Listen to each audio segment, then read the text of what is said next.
Professor Dr. Anand Pradhan,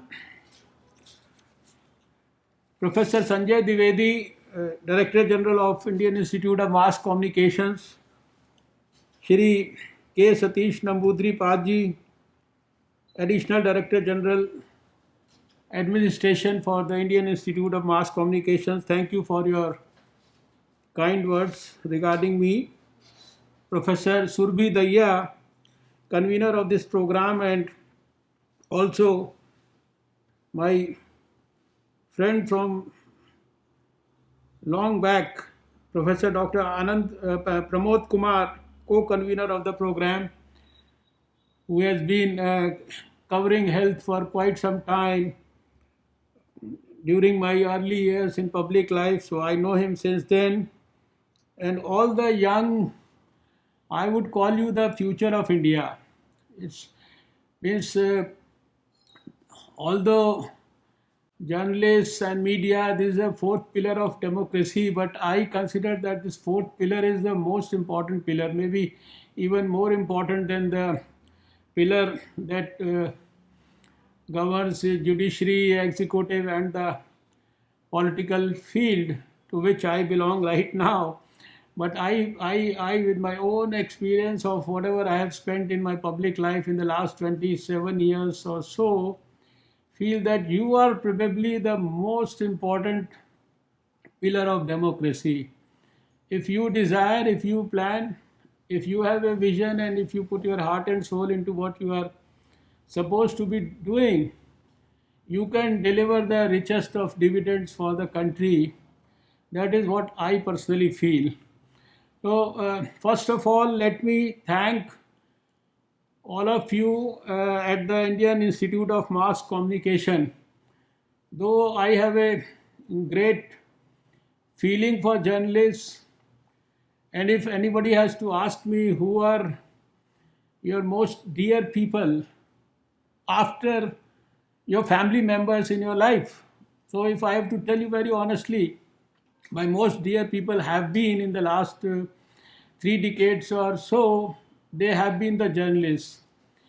Even if a journalist writes something which is contrary to what I want or what I may have advised, but I can tell you very honestly, I have learned so much during the last 3 decades from the critical articles of the journalists about me or my ministries.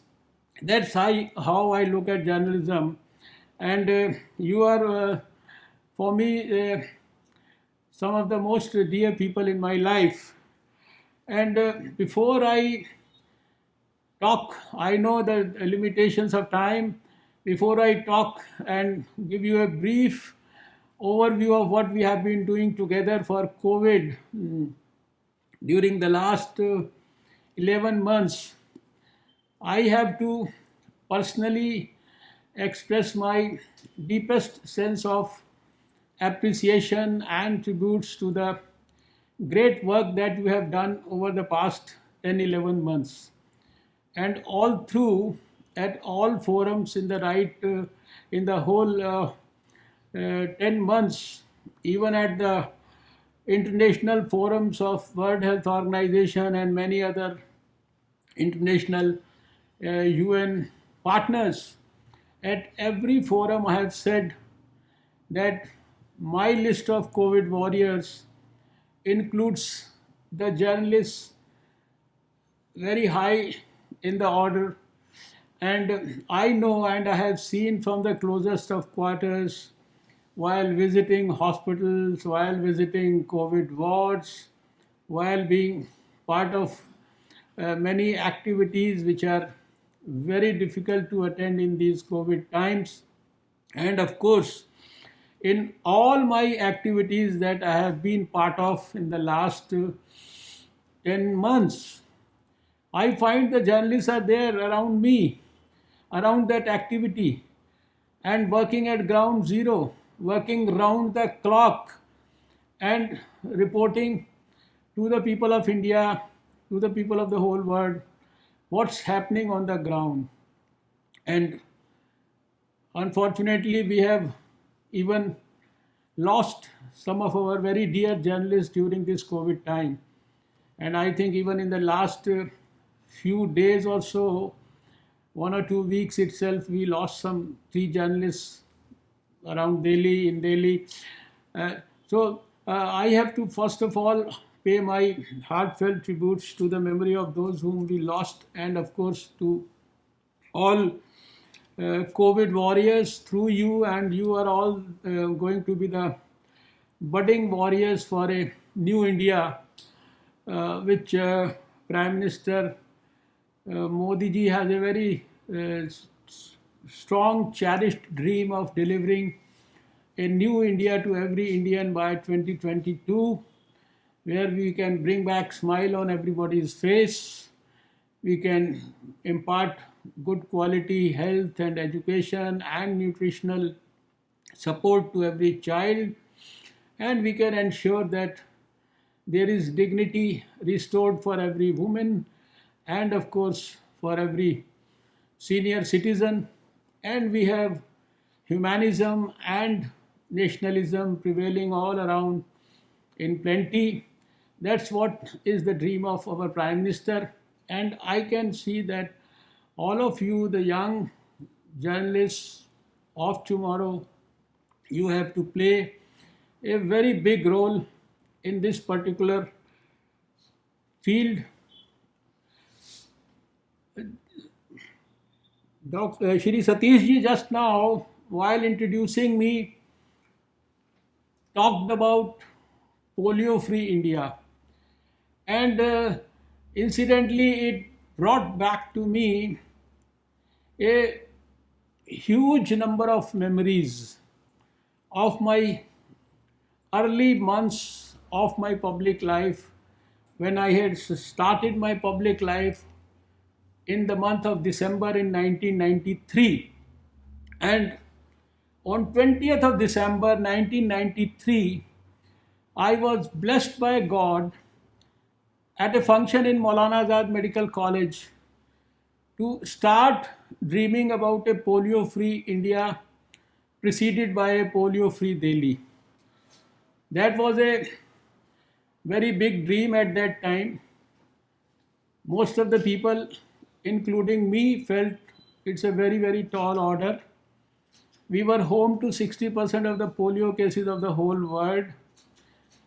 Out of these, 10% of them belonged to Delhi, and we were dreaming about a polio-free India. We were dreaming about a polio-free Delhi. And the place from where I had contested my first election, which I could win subsequently in all the elections, was home to the maximum number of polio cases of the whole world.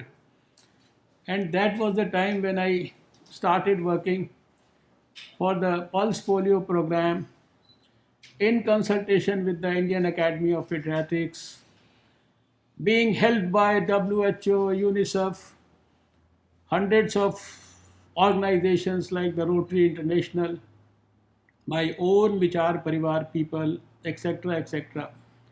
But I remember with so much of fond feelings, nostalgia, the contribution of the journalists at that time in 1994. I remember each one of them. I remember their faces. I remember their contribution. I remember their suggestions. And I remember all their positive writings in newspapers. And some of them have become big shots in the media today. And I can never forget the positive contribution of my journalist friends in the polio eradication movement of India over the course of the next 2 decades.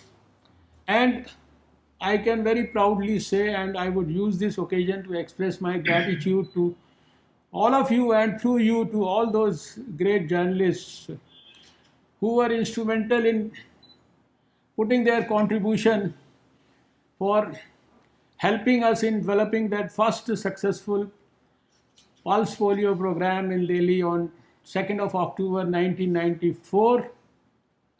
We could motivate, educate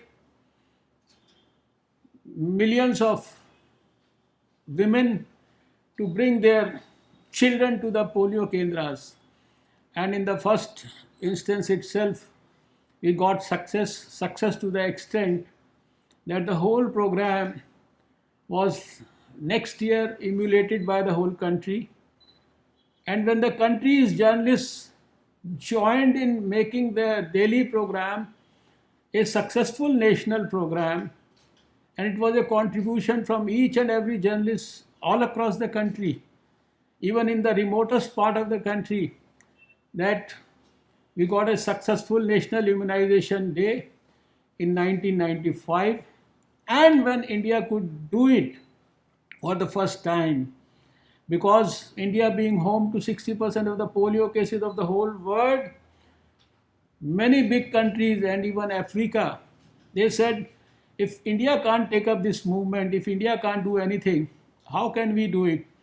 And it was only after India could do it successfully with the contribution of all of you and your seniors that Nelson Mandela Sahab launched Kick Polio Out of Africa in 1996. The program got emulated in many countries of the Southeast Asia region. It's a long history, and that history of 2 decades, when I had the privilege to work for WHO also, for many Southeast Asian countries also, for many states in India on behalf of WHO also, and ultimately enjoyed the privilege of receiving the polio eradication certification from India, for India, by the WHO in 2014, when incidentally I had become the Union Health Minister here. But I can never forget the contribution of the journalists for this. And you had mentioned about the first legislation against tobacco that was brought about in Delhi, the Delhi Prohibition of Smoking and the Non-Smokers Health Protection Act. You have mentioned about the essential drug policy, and right now you are talking about tuberculosis. I can never forget that how could we get that first legislation against tobacco and smoking in India without the support of the journalist community. With such a powerful tobacco lobby in this country, it would not have been possible. And I know that when we could do it successfully in Delhi, ultimately we were instrumental in helping WHO launch the FCTC. It was a huge program in India under the Prime Minister Shri Atal Bihari Vajpayee, in the presence of the WHO's Director General Dr. Brundtland, somewhere in 2001 and 2002. So a point that I am trying to make is that journalists, if they desire and if they are keen and if they are sincere, most of the time they are so, and most of you are like that only. You have enough of knowledge, enough of vision. You can contribute very significantly to the growth story of the country, and particularly for the field of health. I have always believed that delivering a model of health for all, successful model of health for all, which the World Health Organization has been driving since the 70s. They gave a slogan, Health for All, by the year 2000. And they have been dreaming about it. We are already in 2020. I strongly feel that if any country can successfully deliver this health for all for the whole world, it is India, because we have enough of experience, we have enough of good quality DNA, we have enough of past ancient medical wisdom, and we have been able to achieve big things including eradication of smallpox, eradication of poliomyelitis, such a robust universal immunization program, giving vaccine to crores of children, and a very powerful program around women's health, etc., etc.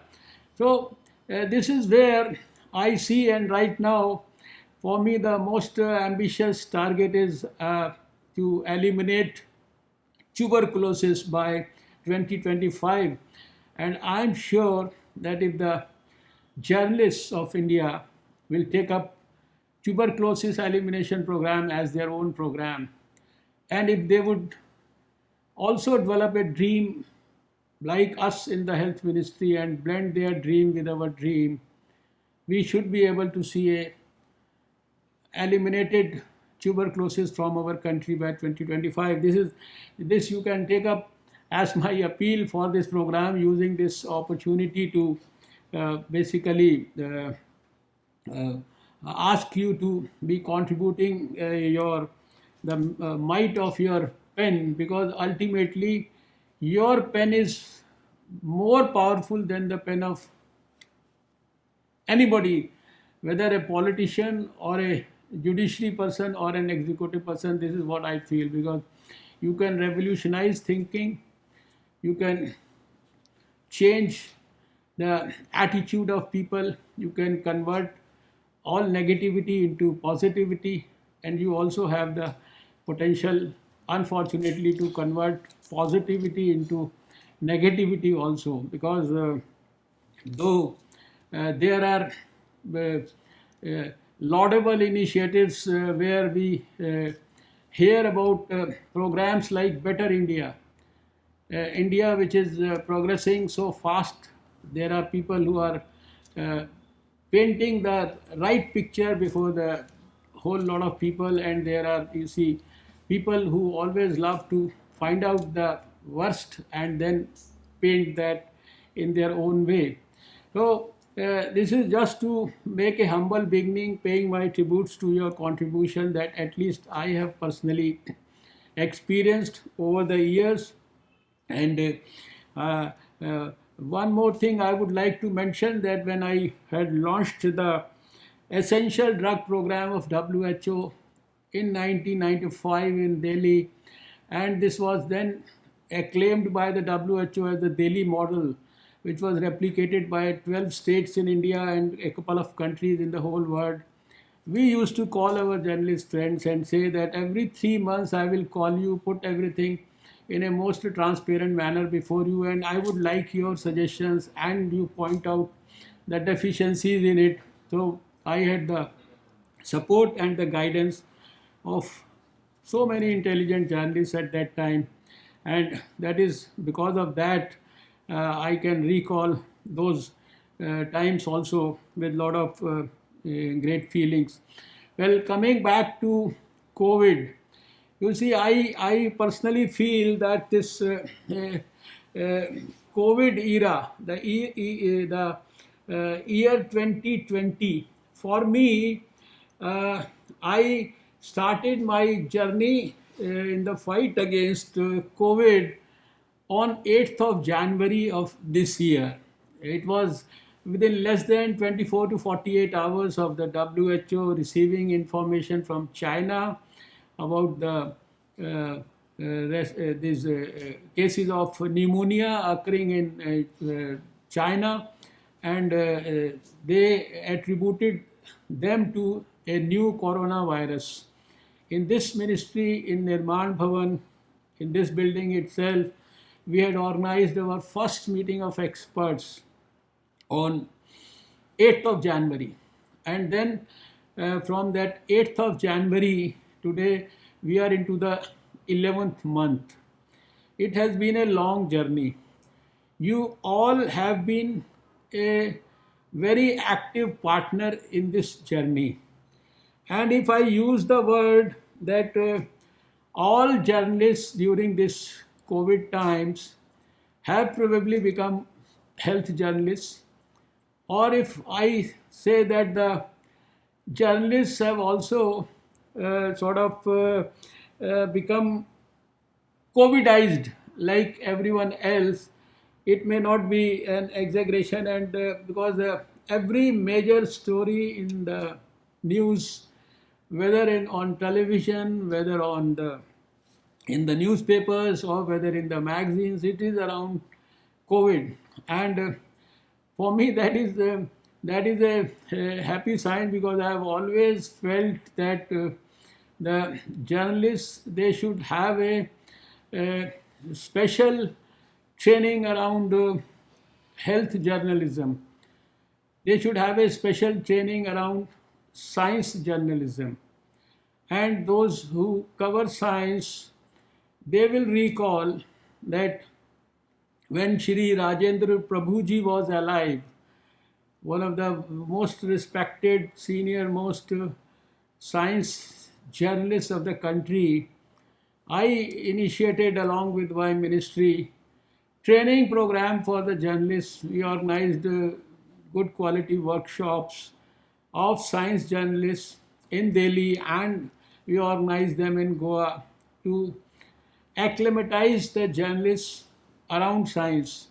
Because as a science and technology minister, I had always felt that science has the potential, and this I have started feeling after my 6 years in science and technology, after having experienced, science from the closest of quarters, having visited every laboratory of science in this country, having spent the whole day there, or even sometimes 2 days there, understanding the potential and the achievements of scientific technologies, I have a strong feeling, in spite of the fact that health has always been a passion for me. Almost 4 or 5 decades it has been my heart and soul.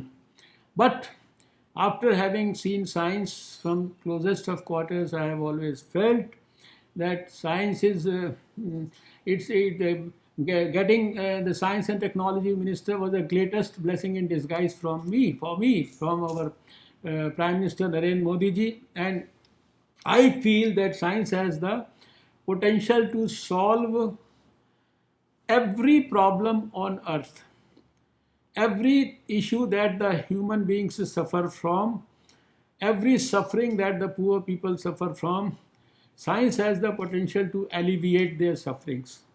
And that is why I was so keen and passionate that when we used to ask the science journalists, they said it is not the topmost priority of any newspaper.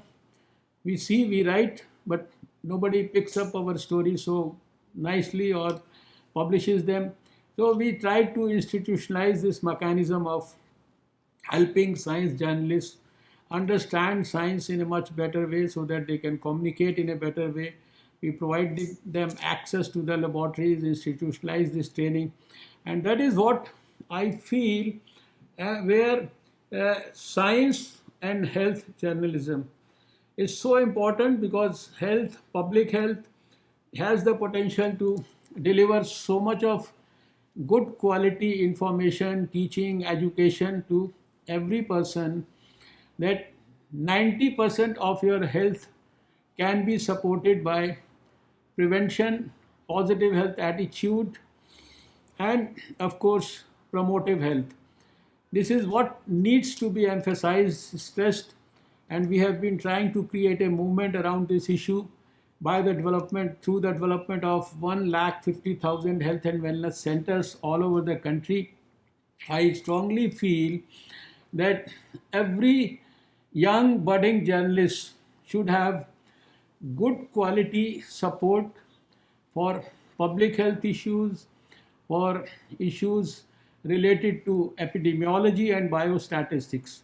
I think minimum these things need to be understood by all of you, and this is where I will use this forum to maybe uh, suggest or offer that if the Indian Institute of Mass Communication wants any good quality collaboration with the Ministry of Health, or further strengthening of the institutionalized uh, collaboration with the Ministry of Science and Technology, to see that their young budding journalists of tomorrow, they have further adequate amount of good quality training in science and public health.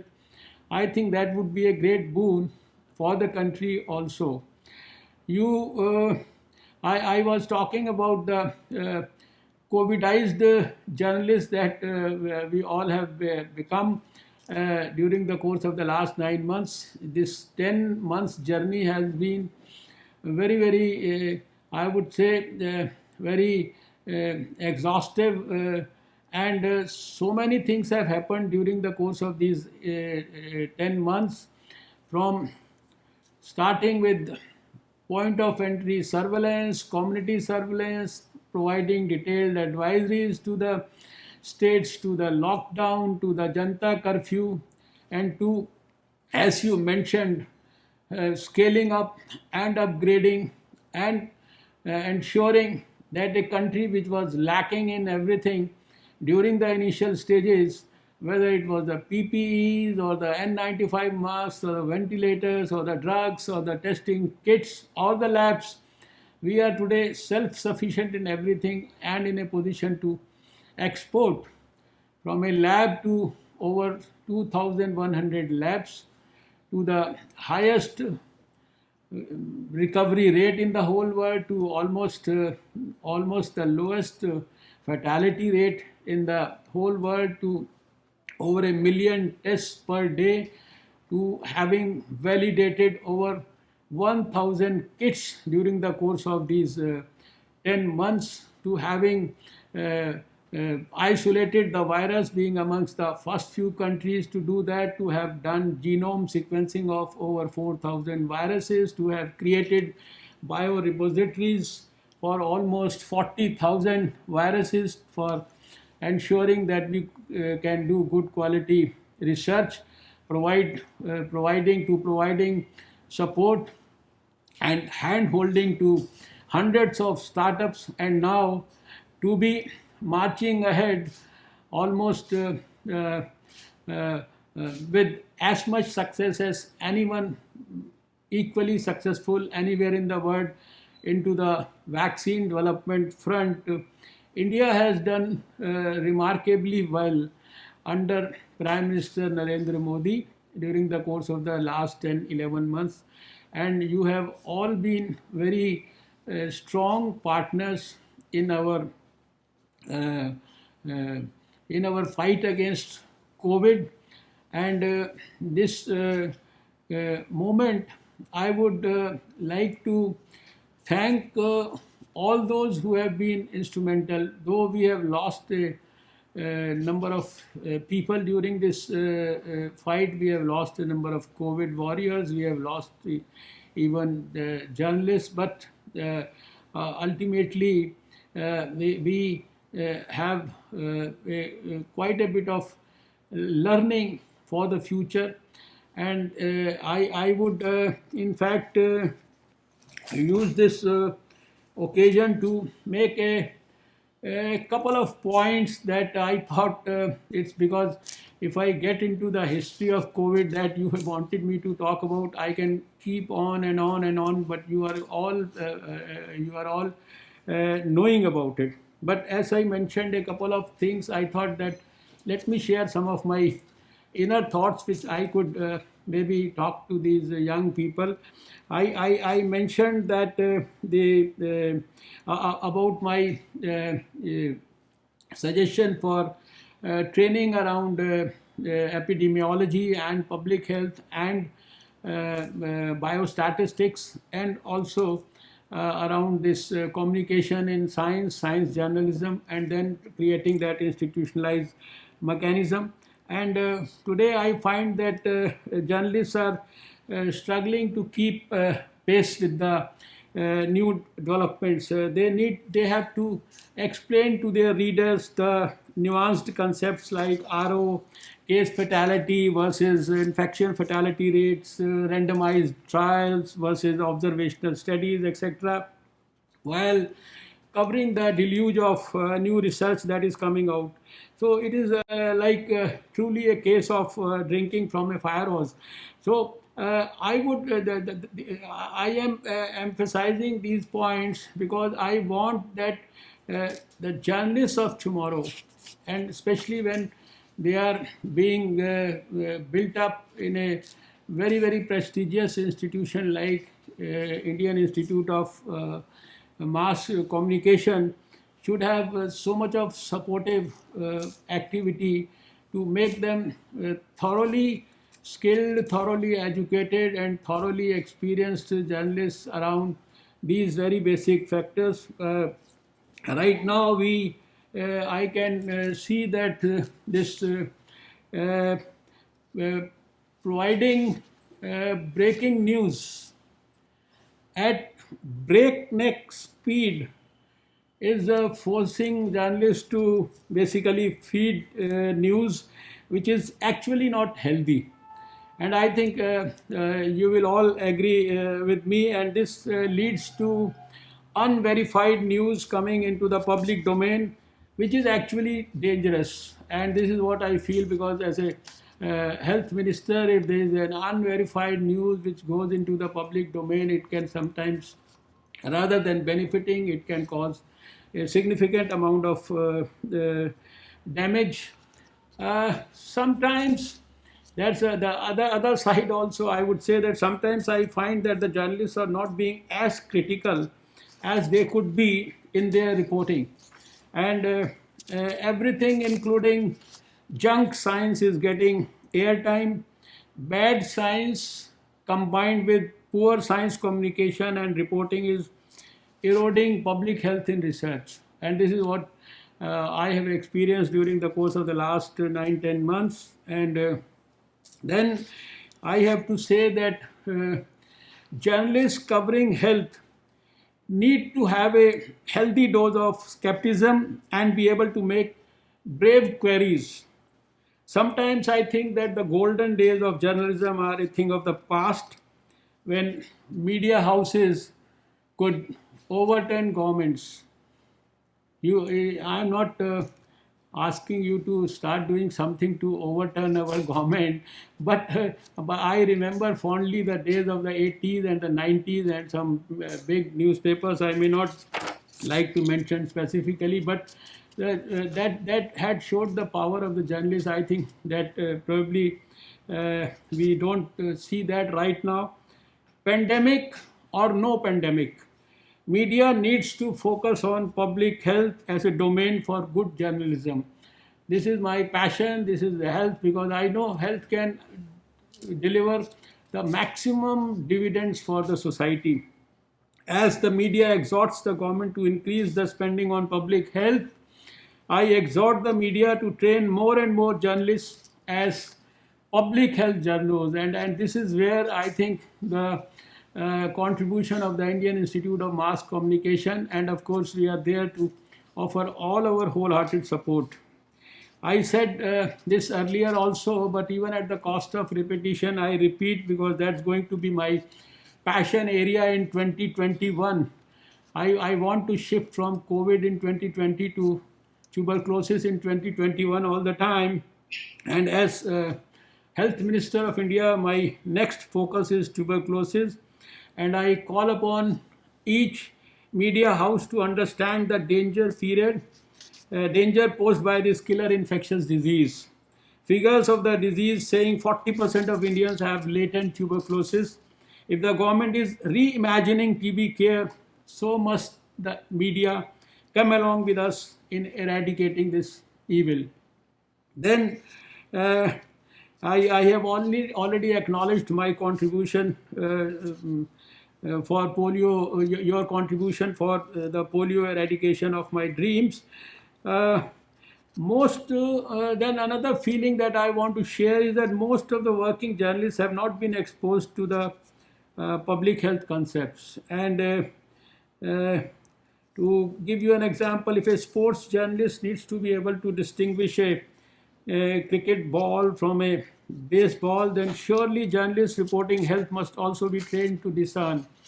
Therefore, I would like to initiate a collaboration between the Ministry of Health and IIMC to be able to train and equip those media persons who want to make their career in contributing to public health by writing and reporting about it.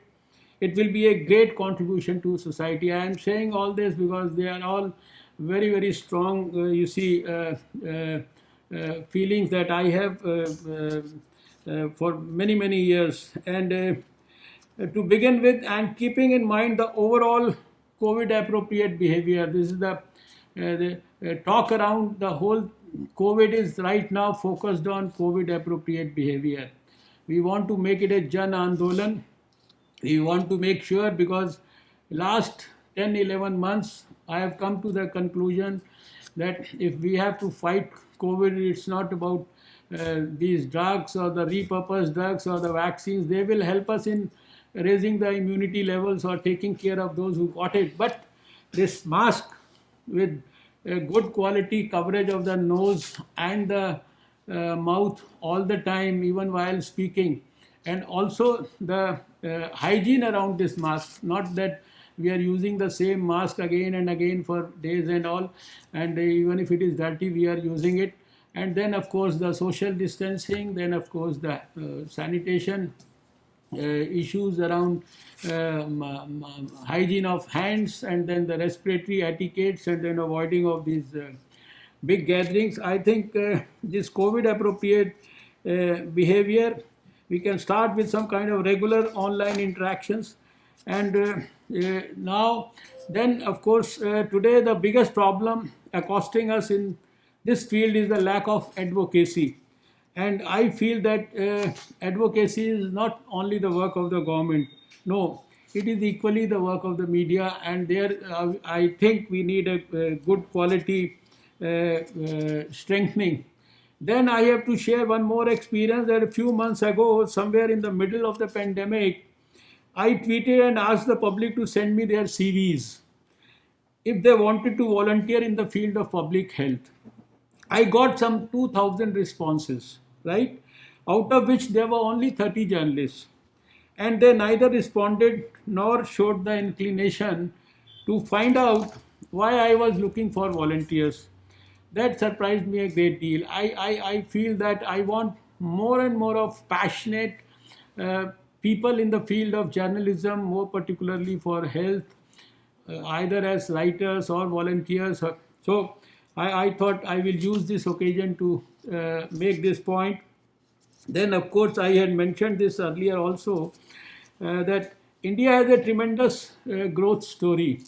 If anyone will actually analyze most objectively, you will not look at this statement as an exaggeration, because we are definitely and honestly blessed with a very, very dynamic Prime Minister who is a great visionary, who works around the clock, who converts every idea into a visionary program and then implements it, meticulously monitors it, and then ensures that there are perceptible and measurable differences that have been produced for the benefit of the society through that program. So in the last 6 years, we have grown leaps and bounds, and this needs to be reported widely. This is a contribution to nation building. Don't you think it is? And why do we think that positive reporting is not a good idea and only negative portrayal draws more attention? There is a flaw in the thinking of those who only report negative and those who only read negative. There is a need for correction at this point of time and for this type of attitude. I have mentioned about epidemiology courses. I say that even at the cost of repetition, that epidemiology courses for journalists must be considered. And I think all health and science journalists need to be trained in epidemiology so that their reporting is more fact-based and rooted in asking the right questions. That is probably because once you will get into the depth of epidemiology, you will be able to appreciate the power of my statement right now. There are many positives that I have seen too in the recent months. I was gratified by the response from journalist friends who went out of their way to report the COVID tragedies without fear of contracting infections and then even unfortunately dying also. I was and always shall always remain greatly indebted to them. I am deeply moved by their commitment. Some journalist organizations have been asking me why we don't call journalists covering the pandemic as COVID warriors. Let me set the record straight that from the day one, I have counted journalists among COVID warriors. Their contribution is equal to every other hero who has donned the mantle of serving the sick. Please understand that one small misreporting can cause huge damage. My biggest learning has been that it is so easy to misunderstand and misinterpret findings in public health studies if due diligence is not done regarding facts and data available in the public domain. During the pandemic, some journalists made stories after talking to just one expert. That is not balanced journalism in times of a global crisis. There were others who went to the extent of recording, and I had my personal experience of recording telephonic interviews of doomsayers who predicted that millions of people will die in India because of the density of our population and lack of infrastructure. You remember those interviews? Experts interviewed again and again by different people. They had said 300 million people will suffer. Millions would have died by July, August. Nothing of that sort happened. And I feel that the journalists must show the resilience to hold such stories at delicate times like these when public morale can go down because of just one news item. You have to think hard. Is this a contribution to society or is it just for filing one more breaking news?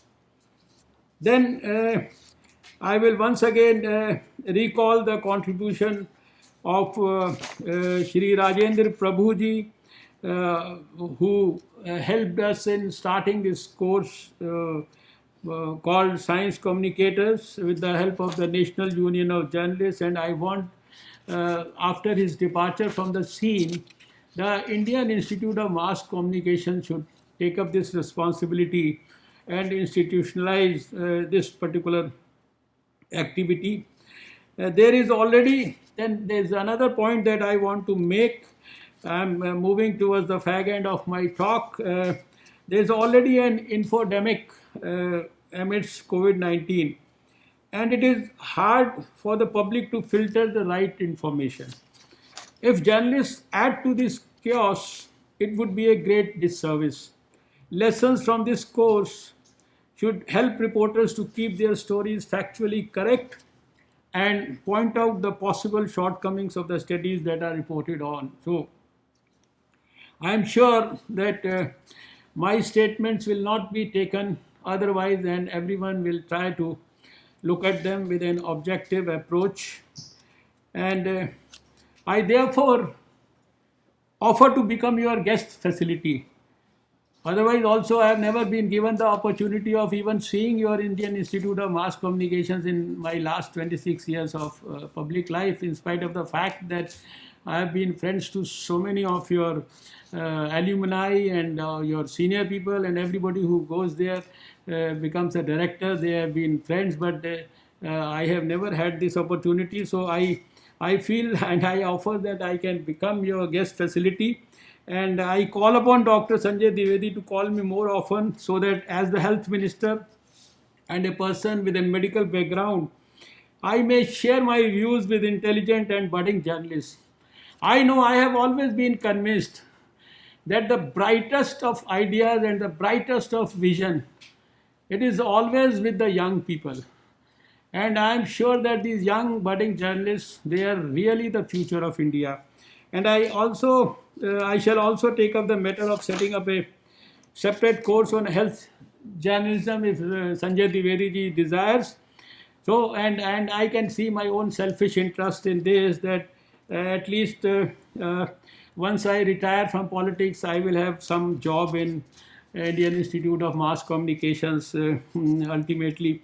So, as I said, that COVID-19 has turned all journalists into health journalists, and we have two choices: to complain that either the reporters are unequipped to report on the pandemic, or to use this crisis as an opportunity to give journalists who would otherwise never have considered expanding their health and research knowledge the tools to report on. When the media reports sways the thinking and decisions by their audiences, so journalists must set a high bar when it comes to reporting health research findings, because these are very, very important. And I believe that every journalist who has interest in covering health and science as a beat should have, once again, I repeat, basic training in biostatistics, epidemiology, and public health. It helps in better understanding of the scientist's language, and more so, it gives them an edge in questioning everything thrown at them. Sometimes I have seen that we are talking so much on in detail, but everything is sort of falling on vacant faces. Ideally, it is important that journalists must get these trainings in their journalism schools themselves, and at a minimum, some sort of a degree program in health journalism must cover all these aspects. I think I'm proposing that, and whatever support the government can provide, if you are proactive and receptive, we can give it. We need to teach journalism and communication to all public health students and public health to all journalism students. Then there has to be an institutionalized exchange between these two types of institution. And for this to happen, schools of public health must collaborate more with journalism schools and media houses. There are a few schools that offer dual degree programs that straddle public health and journalism in America. We can take a cue from them and probably even look at collaborating with them. Then India's projection must be positive as well. An example to cite is, I mentioned about it, the Better India, which is feeding the best of stories from the Indian peninsula. We must showcase our country and our developments. Our success stories should be showcased to boost the confidence of the people. The whole world acknowledges India's growth story now. It is a stupendous story, but enough justice is not being done to it. And then finally, I have to say that news goes viral without being fact checked. You know, the health ministry has a fact check sheet. We every day 3-4 times we have to put that fact check, because there's so many unverified news going viral around. So this is wrong. It misleads the public. And as I said earlier, you are the fourth pillar of democracy, as powerful as the executive, as powerful as the judiciary, and as powerful as the parliament. The power of the pen is ultimate. It can change the world. It can be the real harbinger of change. This is what I feel. I think I can keep on talking and talking. I know that many of you must be becoming restless because you have another program to start. And I may tell you that I started by my day today with two very pious programs. And today being the National Organ Donation Day, also 27th of November, I started my day at 10 o'clock with a program where 79,572 CRPF Jawans, they had signed their organ donation and body donation pledge forms, and in the presence of their senior most leaders, they had handed over that to me, and we we could, in their presence, in the presence of these, of course, virtually, we could promote the organ donation movement in a big way. There were so many things around that. It was followed by another program where our national organ, tissue and transplant organization, NOTO, our SOTO, that is our ROTO, the regional organ tissue transplant organization, and our SOTO, the state tissue transplant, state organ tissue transplant organization. All of them together, they were, you see, and many of the donors, families who had given their lungs, liver, kidney, the brain dead people. So a lot of emotions around that. And those who had received those people, there was a program again. We honored the states performing well, and we honored the transplant coordinator. So it was a very hugely successful emotional program.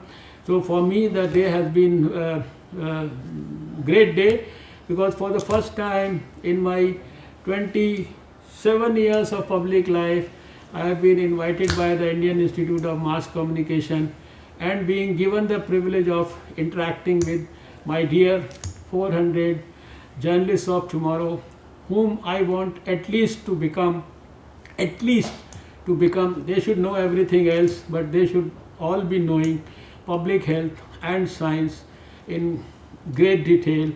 And I am willing to offer them all my support. Even if the Indian Institute of Mass Communication doesn't support you, the Health Ministry and the Science and Technology Ministry is there to support you with any program that you would come and propose to me. So with these few words, once again, thank you so much.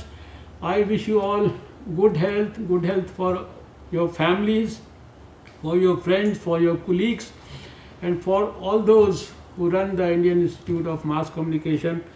Namaskar, Jai Hind, Bharat Mata ki Jai.